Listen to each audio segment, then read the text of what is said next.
Hi everyone, I'm back. I know I wasn't feeling well before, and I'm actually feeling much better now. So I just thought I'd give you a little update on how I'm doing. I'm currently sitting at about 200 pounds. Kind of haven't really moved from there. I'm kind of up between 205, so just kind of bouncing back and forth. So not doing too bad though. Now, I said that the last time I talked to you, I said I would give you a recipe. So this is a recipe for marinade that I made for pork chops, because we all know that pork chops can be a little bit dry. They tend to be on the dry side sometimes. So I figured, make a little marinade. It's something I just kind of came up with. So hopefully you like it, and you can try it at home. If you don't like it, don't blame me.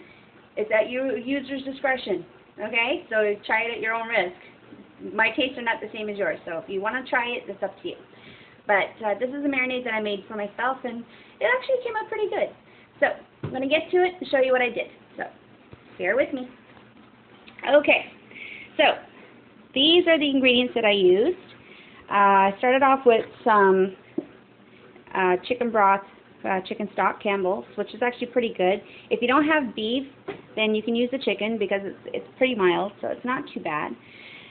I added to that about a tablespoon of Maille, which is, it's mustard. It's a green mustard, and it's actually really, really good. It's old-style mustard, and I don't know if you can see that, old-style. It's a green mustard. It's very good. It's not bad. It's not tangy, really. It's mild. It adds a very nice flavor. Then to that, I just kind of added some generic mustard, about yellow mustard, about maybe a couple of, well, maybe a tablespoon of that as well, and just mix it all in with the chicken broth. To that, I added, and I know you're kind of saying, wow, why did you add this? But apple juice, and this is a low-acid apple juice from Allen's, which is actually pretty good. It's good for kids. It's 100% pure, unsweetened. Unsweetened. That's very important because you want to keep the sugar count low. That actually adds a nice little flavor in there, and it helps. The fruit acids helps to break up the toughness of the meat. So if you find pork chops are kind of tough, then you want to have the apple juice to help break that down further. That's pretty much it. I just kind of put that in a bowl, and I added some parsley flakes, just for a little bit of green, and it actually adds a little bit of flavor, not a lot, it's just a subtle hint of flavor. Garlic salt, that I added just a touch of it because I don't want it too salty. And I added some barbecue seasoning in this grinder that I got. I actually got this from the dollar store. These spices I got from the dollar store, which is actually pretty good. You can add pretty much any flavorings that you want, any seasonings. I also added a little bit of poultry seasoning, which is good as well, because as I said, with the chicken broth, you're adding that flavor. So poultry seasoning is surprisingly versatile. You can add that into anything, or pretty much anyway. So maybe not beef, but if you're feeling daring, go for it. Why not? So I mixed all of that together, and this is basically what it looks like. So that's it there, and I'm gonna, sorry about the camera thing here.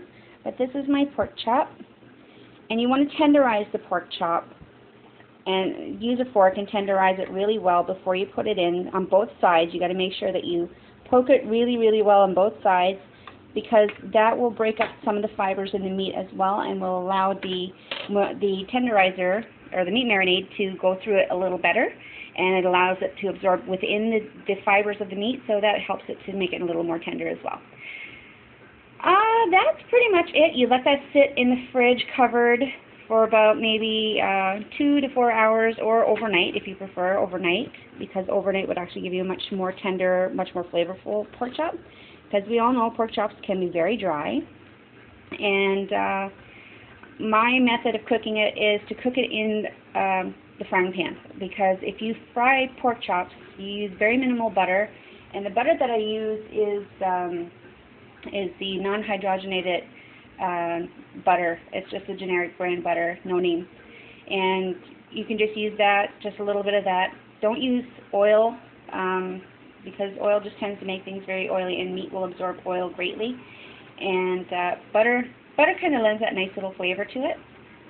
So yes, I know non-hydrogenated is not butter, it's margarine, and I'm sorry for those who are thinking that's not butter, it's margarine. No, it's okay. You know what? I call anything yellow, creamy that spreads on bread in a tub butter. If it looks like butter, it's butter. I'm just using a generic name. Don't sue me over it. Anyway, that's pretty much it. It's a very basic recipe, and you just fry it in a frying pan and just brown it on both sides. Make sure it's well cooked. Don't do it on a high heat because you will scorch the pork chop. So you want to do it on a medium heat or medium high at first, just to kind of make sure the pan is nice and hot when you put it in. And just cook it all over medium heat. And you can brown it nicely on both sides and make sure it's cooked through before you eat it, because pork has to be cooked well before you eat it, for those of you who don't know.